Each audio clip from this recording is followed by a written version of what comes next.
me get this Fitbit. You know what happened today? I went to Walmart to get a Fitbit, and they helped the people looking for like Obama phones, and they never came. I was standing there for 5 minutes, so I just left. I just wanted like a nice Fitbit, Yeah. and I was like, praise the Lord, rejection is protection, because I found them on Facebook Marketplace, 3 of them, still brand new, wrapped in a package for like instead. Yeah. All right, guys, howdy do. I am 3+Kei. I am here to encourage you to pursue the smile by prioritizing the Lord, your physical health, and persistent education. And we're doing the behind the scenes for, can I say your last name or no? Yeah. Okay. For Jessica Colton with Beautiful Minds. And we're gonna set this thing up. So hold on, I just put on some shoes. I'm gonna mic us, Jessica. Let me get this. Right. My last name's Donahue now. Talk that talk. Talk that talk, Miss Donahue. Okay. I finally changed it legally. Yes, cause your girl got married. All right, gonna do this. Put the glasses on. All right. I have a competition. Oh, I didn't even tell you about that. I have a competition next. I'm gonna come closer to you.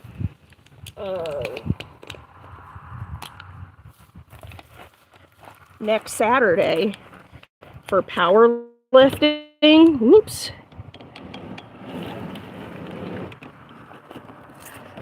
Whoops. I look like I have no clothes on because I'm dressed. That's okay. That's all right. There we go. Okay. Do that. Yeah, I have a competition next week, and with powerlifting, I don't know if you've ever seen like powerlifters, but like we're big because the bigger you are, the more muscle you can, or the more weight you can throw around. So like I'm fat, but you can see my biceps because I'm very muscular underneath it all. Anyway, I kind of went a little overboard, Jessica, and did too many honey butter biscuits. And now I can't fit into any of my pants. And so I don't want to be the type of person that makes excuses and buys a new pair of pants, new wardrobe, new me. No, gotta lose that weight. And the punishment, some may disagree, but the punishment is that I have to wear sweatpants until I lose the weight, no matter what. And so that's how I'm showing up in these videos, because I don't have any other pants. You're such an inspiration. Hey, listen. Hey, everybody. Hi, everybody. All right. So we have a microphone that we'll put right here. I actually really like how this is kind of centered. I might. Sorry, guys. Hold on. Switch out. Phones. Oh, this one won't switch out. Is this live on Facebook? This is live on YouTube. Okay. Are you sure you want to stop soon? Cancel. Uh-oh. Oh, there we go. What am I doing? Okay. There we go. So we'll have to figure out.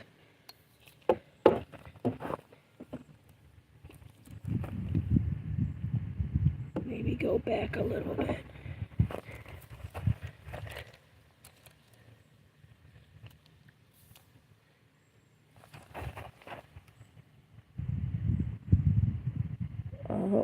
You know what we'll have to do is put this at an edge. Sorry, guys. You guys are just gonna have to be secondary. Okay. And then me and you, like so. Move it. Okay.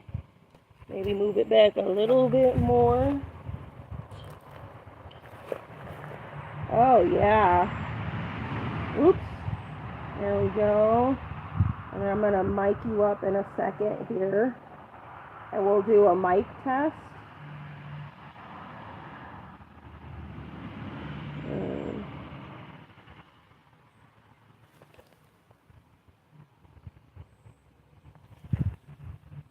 There we go. Yeah. Kind of like this. And then we got this. And I'm going to put this on you so that it's right. Try to refrain from... The mosquitoes are getting me and I didn't put my bug spray on. Uh-oh. Try to refrain from popping it. Okay. Right here. Perfect. And then we got this one.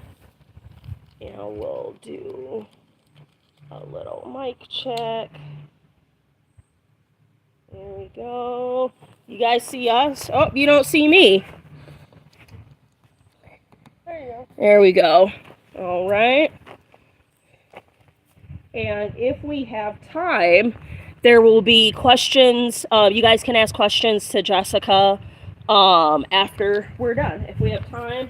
But as you're about to see, Jessica is an extremely busy person and is being very gracious in allowing me to interview her. There we go. See that? All right. And we're going to do mic check 1 2 1 2. 1 2 1 2. And test it. And then we're just going to hop right on in if everything sounds good. 1 2 1 2. 1 2 1 2. Oh, yours sounds so good. 1 2. Listen. 1 2 1 2. That's so good. 1 2 1 2. Okay. All right, let me get a little bit of water. Okay. All right, are you guys ready? Lightning King says, what are you doing? We are about to shoot yet another episode of Entering the Chat. What do you think about Jesus? And we're going to get it cracking. There we go.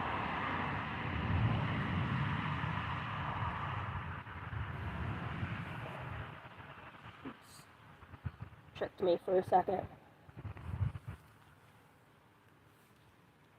Okay. All right, 3, 2. I should have put bug spray on being in the country. 2, 1. Uh-oh. Hey guys, I am ThreePlusKei here yet again with another guest. I am here to encourage you to pursue the smile by prioritizing the Lord, your physical health, and persistent education. We're back again with another episode of Entering the Chat. What do you think about Jesus? And I'm here with my friend who is graciously taking time out of her busy schedule. Her name is Jessica. You want to introduce yourself? My name is Jessica Donahue. Yes, and Jessica I've known for, I think, a little over a year now. We met in the capacities of social services, and I think we're both not doing what we were doing at the time. I now work with children with severe emotional disturbances. And what do you do? I've been doing peer support for substance use and mental health for about 7 years now. Currently, I do peer support on the weekends on call for Beautiful Minds Recovery. I also started my own organization called Inside Out Peer Services, and we do justice-impacted peer support for people that are re-entering into the community. And I'm also a full-time manager at Community Medical Services, and that is my primary job. We're an opiate treatment program, preventing overdoses. So, peer support, I've heard about it in the news. At one point, I had a position in addictions as peer support, and we'll get into that in a second. I was a very, very poor fit. Could you tell us what peer support is? So peer support is someone with shared lived experience that has gone through the same and overcame the same obstacles as those still experiencing substance use disorder, and sharing our story and linking and assisting to resources that helped us along the way to help others overcome as well. So you have experience with substance use. You obviously were able to recover. Yeah. You were able somehow to locate resources within that recovery, and you're using your experience to now pay it forward. Yep. Okay. And I will tell you, we were just going over a bit of scripture that was saying that the Lord gives us our trials and tribulations in life so that He can give us the comfort, and we can experience the comfort for the Lord, so that when we come across other people going through the same affliction, that we can give them the same comfort that the Lord gave us. Absolutely. Yeah. I think it all stems from love, though. In my substance use history, I was in active use for 30 years, and I didn't even love myself. Yeah. And so it took one person or a believer to walk alongside me to love me till I learned to love myself. And by that experience, that's my hope, is not to preach like a minister all the time, because nobody when I was out there could have hit me over the head with a Bible and convinced me. Okay. It was God Himself. And so, can I stop you? Yeah. So I'm going to repeat what you just said, because that was very impactful. Nobody could, while I was in my addiction, nobody could have come and hit me over the head with a Bible. However, it was a believer that was the vessel of God's love that walked alongside you. Absolutely. Wow. And I didn't even know I could be loved that way. I come from a background where I didn't have, my dad experienced opiate addiction and passed away from an overdose when I was 19. But long story short, there was a lot of in-betweens, growing up homeless, on the streets, no parents. So I never even knew what love was supposed to really look like. I sought it out in substances, in men and women in different areas, anything that made me feel good temporarily. Yeah, totally. You know, and then fast forward, in my 30s, I end up incarcerated for my 38th arrest, and I didn't know that. Yeah. And so I sat in a holding cell because I wasn't allowed to go to population because I was so angry. I fought everybody. Wow. So they wouldn't even they wouldn't house anybody with me unless they knew that person got along with me. So they'd ask permission first. And so I was in a padded cell for most of my stay. It's been a long, like my last day was 3 years, and most of it was in holding until I went to treatment. But I remember in that moment, I'm like, why do I keep ending up here? I wanted to blame everybody else but myself for my actions and the consequences for my actions. And so I continued to do that for a long time, and then something told me just to pray. And so God knew that was a moment where He had me by myself, and if He showed me at that time, that was the only way I would believe Him, right? Because I spent all these years not knowing who God was, or that He was good, because all these bad things happened to me. So if there's a good God, why would all these bad things happen to me, right? So it kept me stuck for the next 20 years of, I wasn't going to pursue Christ for any reason, because He allowed everything to happen, was my perspective, And so I prayed in that moment, and the next 6 months of that jail stay, I was at peace the entire jail stay, and some of the guards were even saying, you went from angry to hippie, what happened to you? Right. And I'm like, Jesus. I don't know. Yeah. At the time, I really didn't know. Like, I knew I had prayed, but I wasn't completely convinced yet. Right. It took over that 6-month period of seeing, okay, why am I, nothing is getting different or going back to the way it was. I was now a new person. And so I was a believer. That was the only time I ever heard about God was on Easter Sunday. Yeah. And when I was with my grandma. Yeah. And she had passed away and I didn't get to say bye to her. And so a glimpse of her image came down and then faded away right after I prayed. And it was like 5 o'clock right after dinner, so I wasn't like hallucinating or sleeping. Yeah, which yeah. at first I thought I was. Yeah. And so I knew she was happy that I took the time to pray. Right. Because she was showing me something and saying bye to me. I don't know. But then I was at peace all the time. And when I got out of jail, after that jail stay, this is one of the many, mind you, but I was delivered of my opiate addiction and I never had an obsession to use opiates again. And I couldn't believe it. It was like a miracle. And I'm like, okay, now I know there's a God. Hold on. Okay, listen. So the Ray-Bans are going to come off now. Like me. So, so did you ask the Lord to deliver you from the opioid addiction, or did He deliver you from the opioid addiction to kind of prepare as if a preparation for the next things to come? I think it was a preparation, but I also think it was a way of showing you, like, I'm the only one that can do this. Right. There's no human power that could have done it, and you're in this holding cell by yourself. And so now you get to see, I put you in a roadblock so I could save you.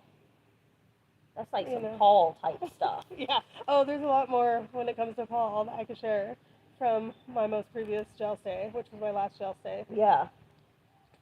So my last 3 years that I was down, I was supposed to be going to treatment.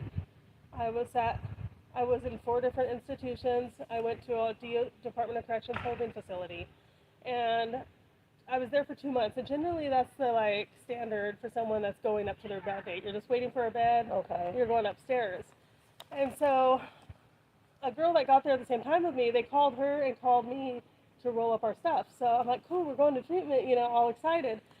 She goes up to treatment, I walk out, and they found a new felony warrant for a crime I didn't even commit. Because someone stole my ID and stuff, so they wrote a bad check. But they ended up taking me to Yellowstone County Detention Center, where then I got transported back for 8 more months. And I kept crying in the cop car going, why, Lord? I'm doing everything you're asking me to do. Right. I'm studying your word. I'm asking for forgiveness. You told me that you were going to save me, and here I am going back to jail when I'm not even out yet. Right. All I wanted was to go to treatment, and he knew that. But so I go back to Missoula County. I finally make it back to Missoula from Yellowstone.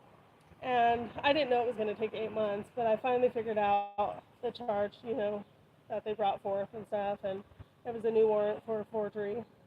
And so I'm sitting there, and the whole time I'm in jail, I'm leading Bible studies after I got over the little hiccup of, okay, God, why are you doing this to me? Yeah, all devastated. So then I ended up, listen, all that stuck with me is I was a big into Philippians 4 a lot throughout my stays in jail. It was what I had to hold on to. do you remember what Philippians 4 talked about? I don't remember which one off the top of my head. There was one, I can do all things in Christ who strengthens me. Yeah. And then there was another one, I just can't remember. 4:6. And I'd have to pull up my Bible to get that.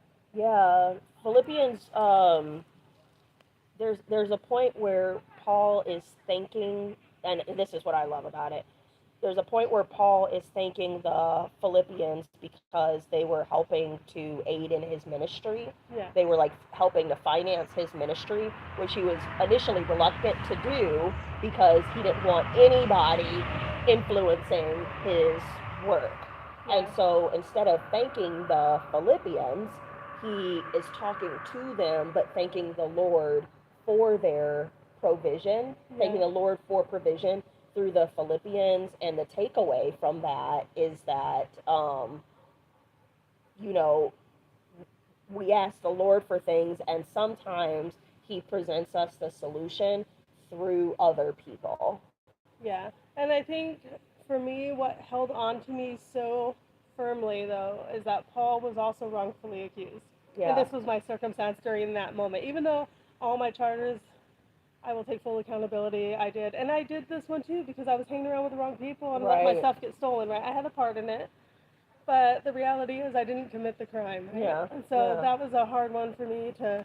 But all I could think about is Paul when he was wrong for the keys, that he kept preaching the gospel and was fine right where he was despite his circumstances and just kept doing what God asked him to do.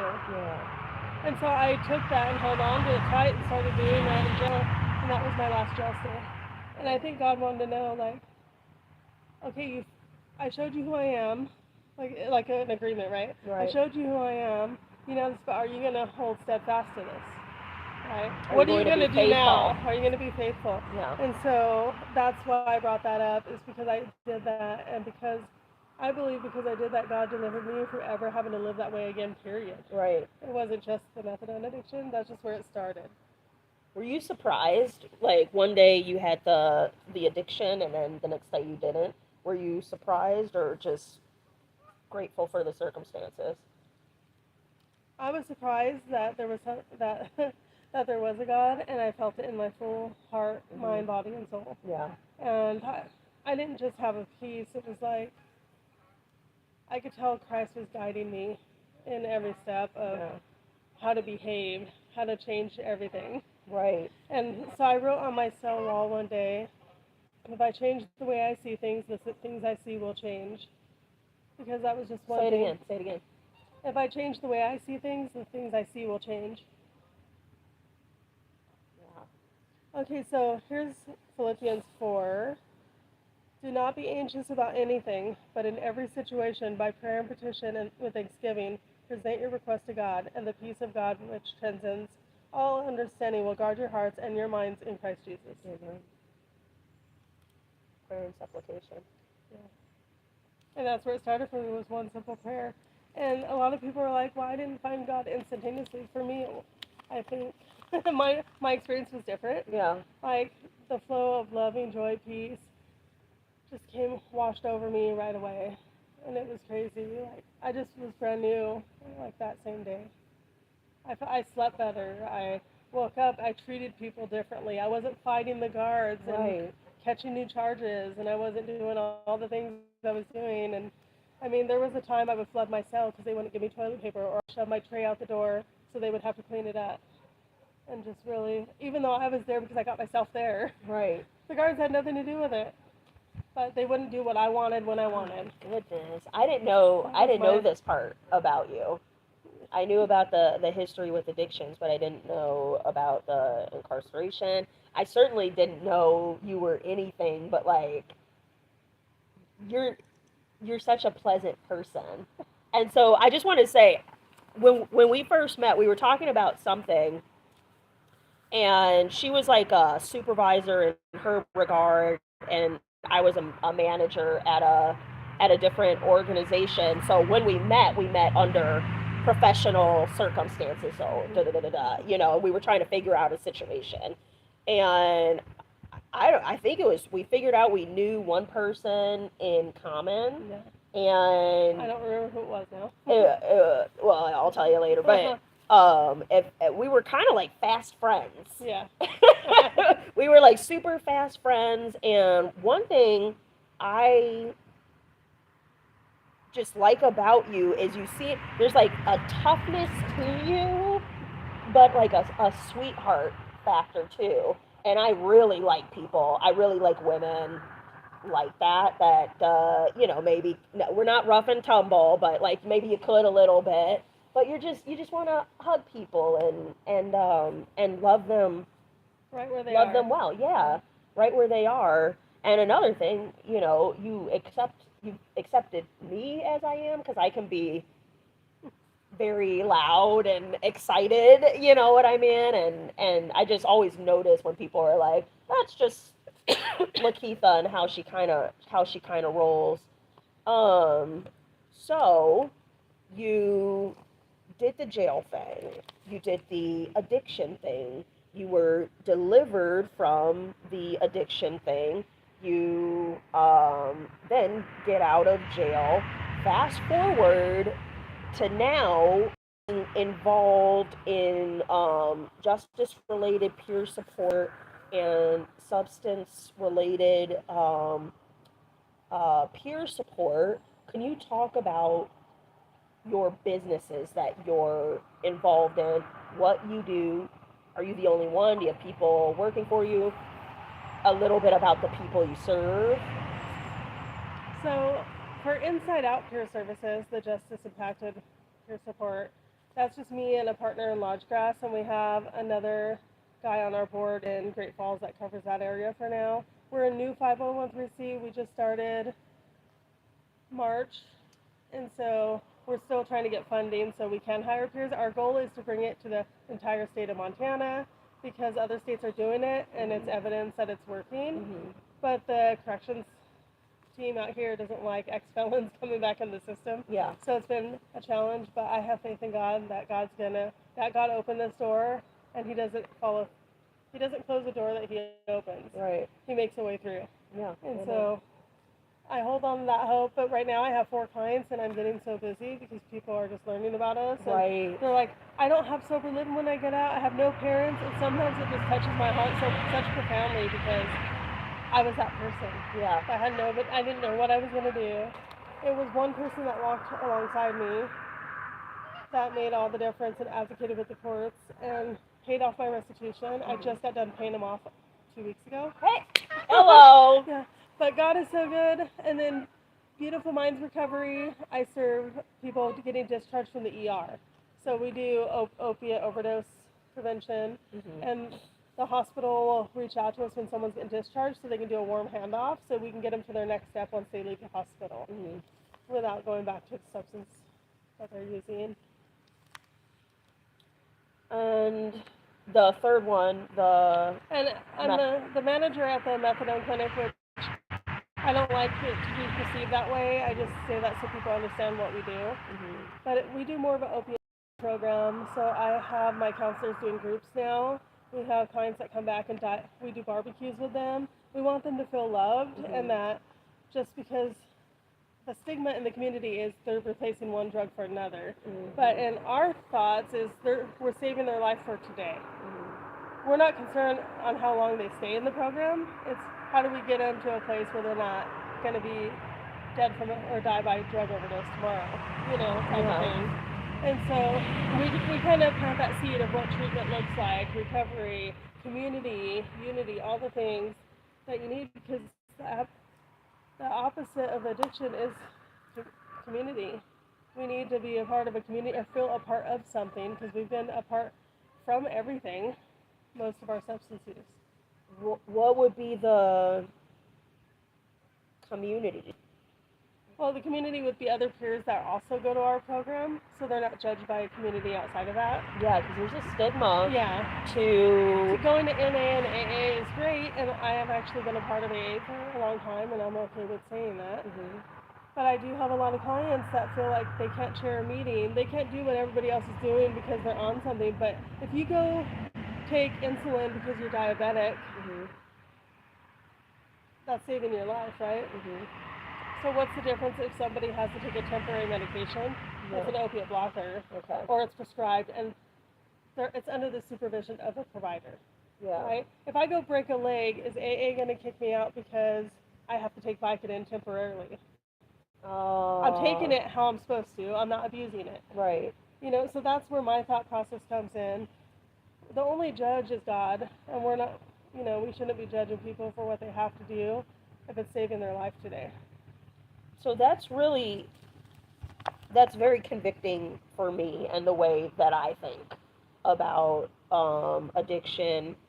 And the Lord's been working on me lately, actually, with the way I perceive other people. Like, I have been able to do XYZ, so why haven't you been able to do XYZ? And I told you I was a peer support for an addictions agency, and I did terribly, guys. I just didn't, because I mean the way I put it is we all did a little cocaine in our 20s, and then we got older, and so that continued through my 30s. And I was telling Jessica beforehand, I moved to a different state, and then it was basically over. And what I've learned is that, well, we'll take cocaine actually.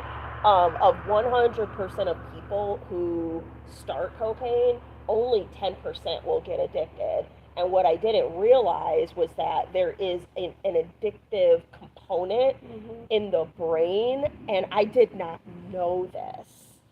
And I happened upon this information. I was like, oh, I wasn't an addict because I didn't have the thing that makes me addicted, and it wasn't of my doing either, being addicted or not addicted. Similar to the addict, they picked it up, sure, but there's like a glitch maybe, or if you will, like a neurological glitch that bound them then to that substance, which would make it just increasingly like more difficult.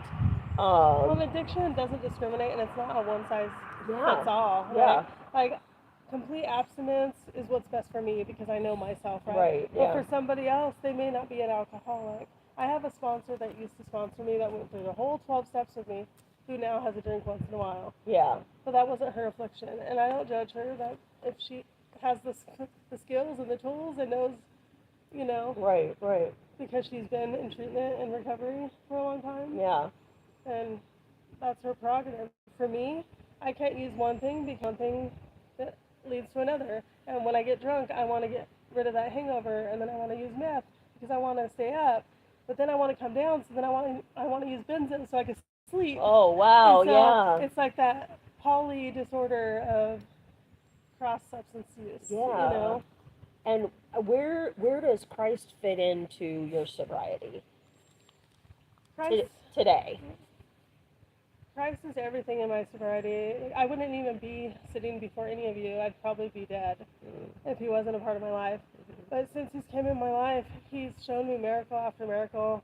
Watching the people I serve also helps because God shows me over and over again on where that could be me. Yeah. If I took a step away from him or back to my old nature. But I mean, he helped me through college. I just got my correctional support degree. I got a bachelor's and didn't even know I was going to get a bachelor's. Yeah, hello. I know. I'm starting on Tuesday for my mental health counseling. Okay. And going into grad school. I just bought a home.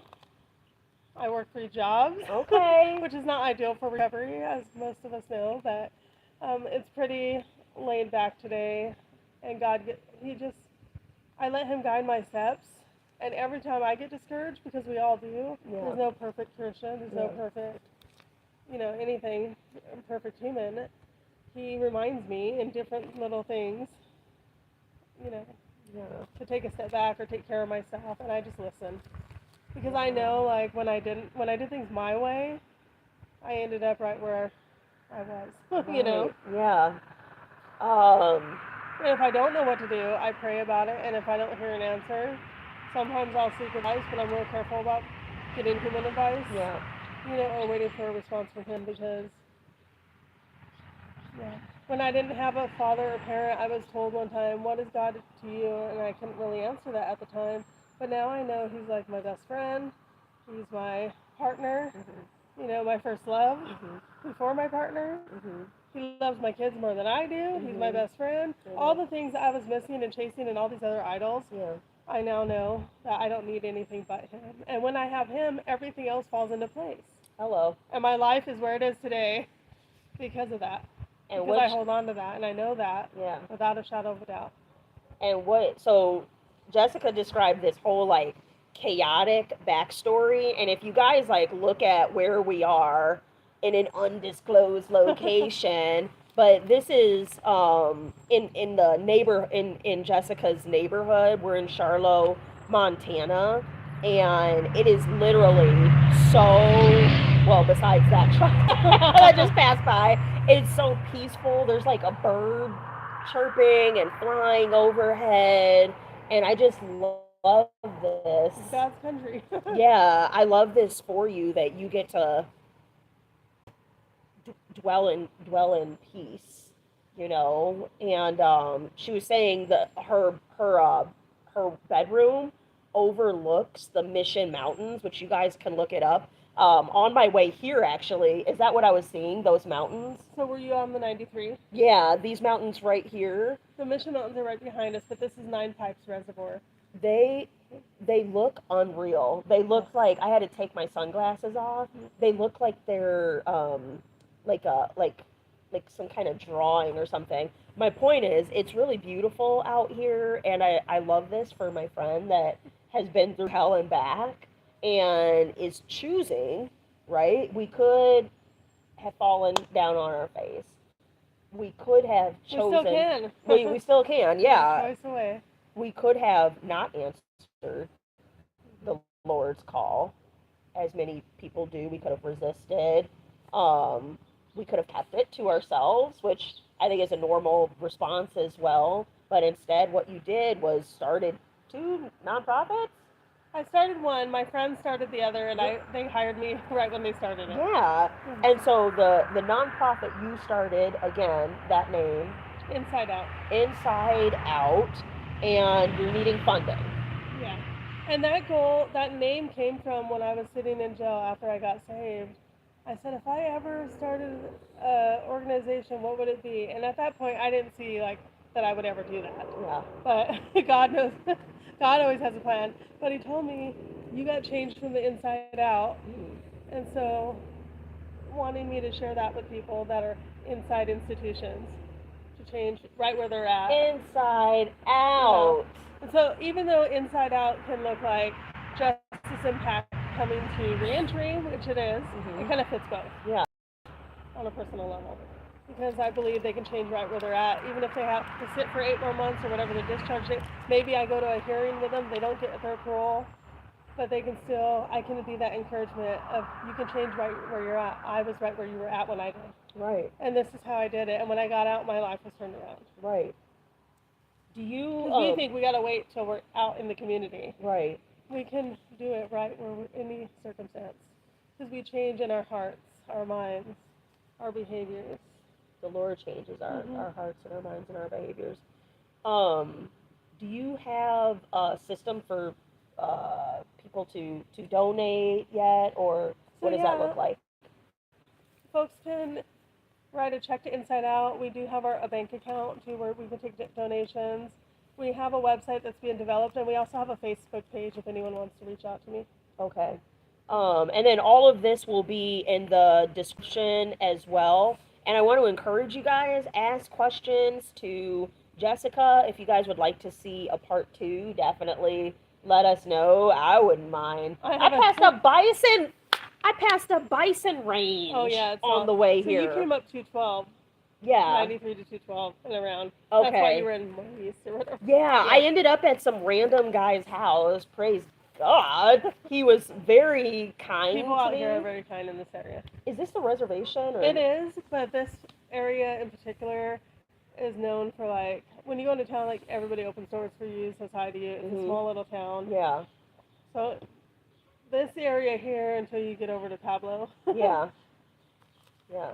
Is the nicer area and the more nice scenery and all that stuff. Man, I would love to live out here. I'm looking around. And which house this is God's mine? plan, not mine. And sometimes I'm like, what am I doing, Lord?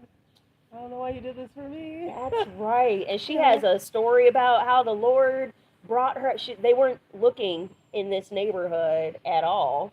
And here they came. The Lord's really...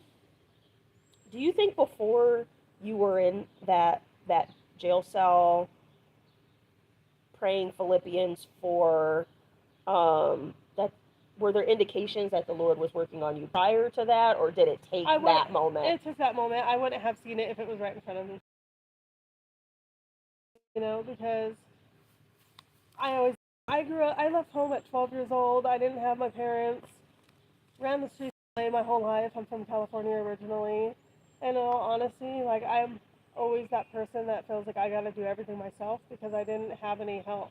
Yeah. And so, and it didn't help that I didn't believe in God because of all the bad things that have happened to me in my life that I blamed Him for. Yeah. But He's not a God that creates things, humans do. Yeah, you know. Say it twice.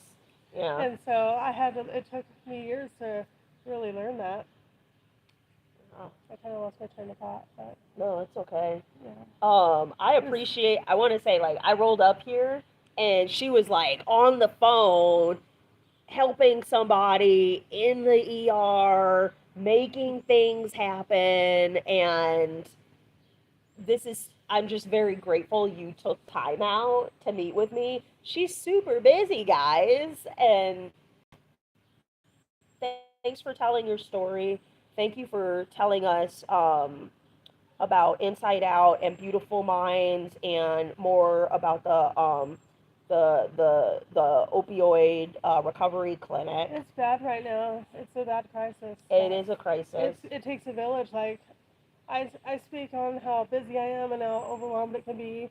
I just say yes when God tells me to, and sometimes I have to say no depending on what I need for myself. So I can stay well because I can't help nobody if I'm not helping myself. Right. But it takes an army, and we need more people to be involved. We need more people to reach out to see what they can do, or even help us get grants and funding so we can hire somebody. Hello.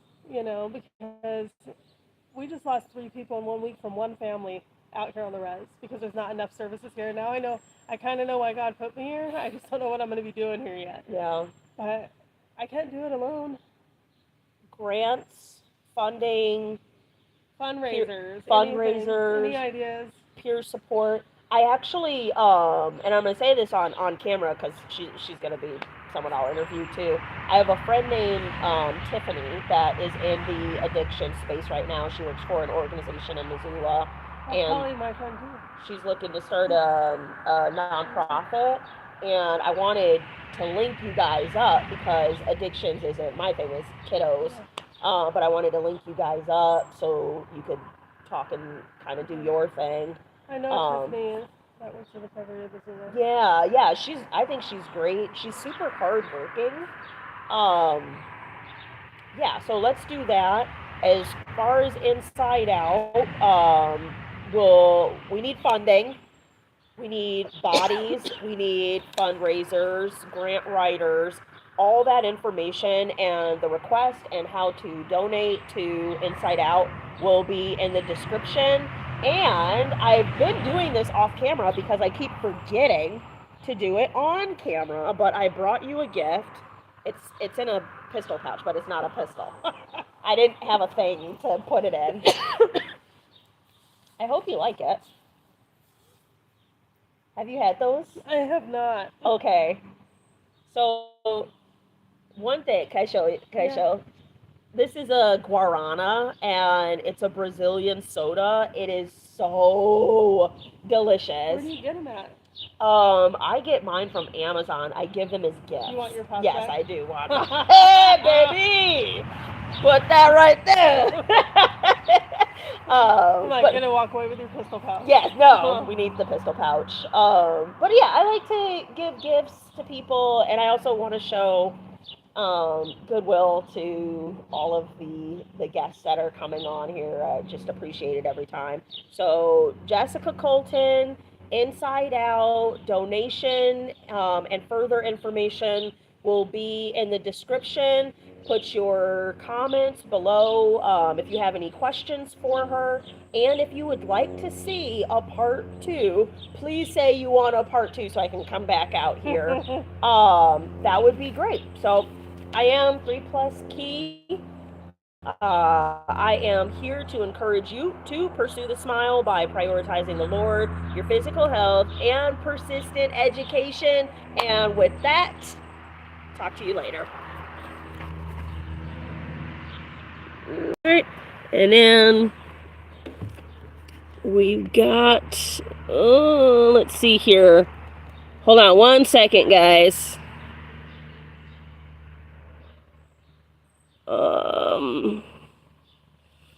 Okay, we got questions. Oh, sorry, my big head is in the way.